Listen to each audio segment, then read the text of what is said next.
രാഷ്ട്രീയപരമായിട്ട് വലിയ വലിയ കോലാഹലങ്ങൾ ഉണ്ടാകുമ്പോൾ പന്തം കൊളുത്തി പ്രകടനം അല്ലെങ്കിൽ കോലം കത്തിക്കലൊക്കെയായിരുന്നു മെയിനായിട്ട് നടന്നിട്ടുണ്ടായിരുന്നത്. അന്ന് മുദ്രാവാക്യം വിളിയൊക്കെ ഇങ്ങനെയൊക്കെയാണ്: കത്തട്ടങ്ങനെ കത്തട്ടെ, കെ കരുണാകരൻ കത്തട്ടെ, കത്തട്ടങ്ങനെ കത്തട്ടെ, ഉമ്മൻചാണ്ടി കത്തട്ടെ എന്ന രീതിയിലൊക്കെ ആയിരുന്നു. ഇപ്പം അതിനൊക്കെ കുറച്ചൊക്കെ മാറ്റം വന്നിട്ടുണ്ട്. ഇപ്പം ഈ കത്തിക്കലും പിടുത്തൊന്നുമില്ല. പണ്ട് കോലം കത്തിച്ച് ഒരു KSUക്കാരൻ്റെ യൂത്ത് കോൺഗ്രസ്സുകാരൻ്റെ ഷെഡിക്കൊക്കെ തീ പിടിച്ചിട്ടുള്ള വീഡിയോ ഒക്കെ നമ്മൾ ഇപ്പോഴും യൂട്യൂബിൽ വൈറലാണ്. അങ്ങനത്തെ കോലാഹലങ്ങളൊന്നും ഉണ്ടാവാതിരിക്കാൻ ഇപ്പം കീറലാണ്, ഫ്ലെക്സ് കീറലത്തിൽ നടക്കുന്ന ഇതുണ്ട്. അപ്പോൾ എല്ലാ പാർട്ടിക്കാരും അങ്ങോട്ടും ഇങ്ങോട്ടും ഒക്കെ തിരിച്ച് പോസ്റ്റ് കീറലും ഫ്ലെക്സ് കീറലും അങ്ങനെ കലാപരിപാടിയൊക്കെ നടന്നു പോകാറുണ്ട്.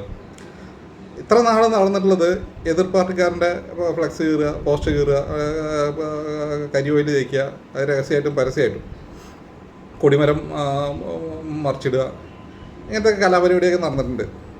ഇപ്പോൾ ലേറ്റസ്റ്റ് പരിപാടി എന്താണെന്നറിയോ? അവനവൻ തന്നെ അവനവൻ്റെ ഫ്ലെക്സ് കീറലാണ്.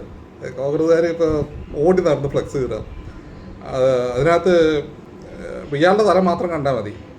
KC വേണുഗോപാലിൻ്റെ തല കാണുന്ന എല്ലാ ഫ്ലെക്സും കോൺഗ്രസ്സുകാർ നടന്ന് കീറുകയാണ്. അത് നോക്കിക്കഴിഞ്ഞ് കഴിഞ്ഞാൽ കോൺഗ്രസ്സുകാരല്ല അതിനായിട്ട് മെയിനായിട്ട് കീറുന്ന ആളുകൾ ലീഗുകാർക്ക് ഒരിക്കലും സഹിക്കില്ല. VD സതീശനില്ലാത്ത വേറെ മുഖ്യമന്ത്രിയാണ്. എന്തോ കാരണമുണ്ട് അവർ ഇങ്ങനെ കട്ടക്കി നിൽക്കുന്നതിന്. ഏറ്റവും വലിയ വിറ്റെന്താണെന്നറിയോ? ഇലക്ഷൻ റിസൾട്ട് വന്നൊരു ദിവസം നമ്മുടെ ഇന്ദിരാഭവൻ്റെ മുമ്പിൽ ഒരു പോസ്റ്റ് വെച്ചിട്ടുണ്ടായിരുന്നു: സത്യമായിട്ടും ഈ മനുഷ്യൻ നീതിമാനായിരുന്നു. ആരായിരുന്നു ആ മനുഷ്യൻ? നമ്മുടെ പുണ്യാളൻ ഉമ്മൻചാണ്ടി. മരിച്ചുപോയ ഉമ്മൻചാണ്ടിയുടെ ഫോട്ടോ വെച്ചിട്ട് വലിയ രീതിയിൽ കഥയൊക്കെ ഇറക്കിയിട്ട് ഒരു ഫ്ലെക്സ് വെച്ചിട്ടുണ്ടായിരുന്നു. അതും ഇന്ദിരാഭവൻ KPCC ആസ്ഥാനത്തിൻ്റെ മുമ്പിൽ ഭയങ്കര വാർത്തയൊക്കെ ആയിരുന്നു. അപ്പോൾ അതേ ഉമ്മൻചാണ്ടിയുടെ പോസ്റ്റ് അടക്കാണ് ഇത് ഇപ്പം കീറിക്കൊണ്ടിരിക്കുന്നത്. അത് കാണുമ്പോൾ നല്ല ചിരിയും വരുന്നുണ്ട്, സങ്കടവും വരുന്നുണ്ട്.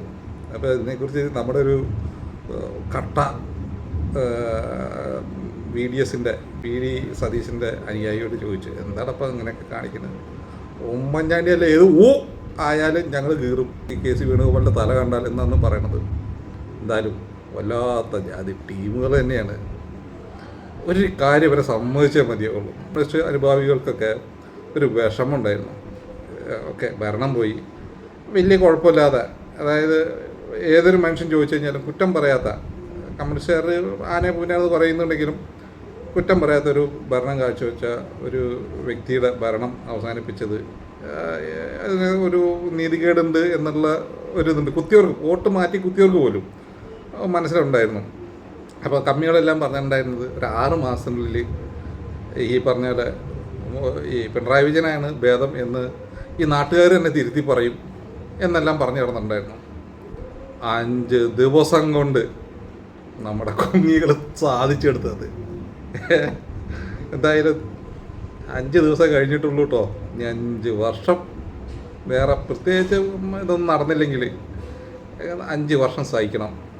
എന്തായാലും നിങ്ങളുടെയൊക്കെ സമയം നല്ല ബെസ്റ്റ് ടൈമാണ്. സിനിമയിൽ പറയുമ്പോൾ അല്ലേ, ഗോവിന്ദക്കുട്ടി സാറിൻ്റെ ടൈം നല്ല ബെസ്റ്റ് ടൈം.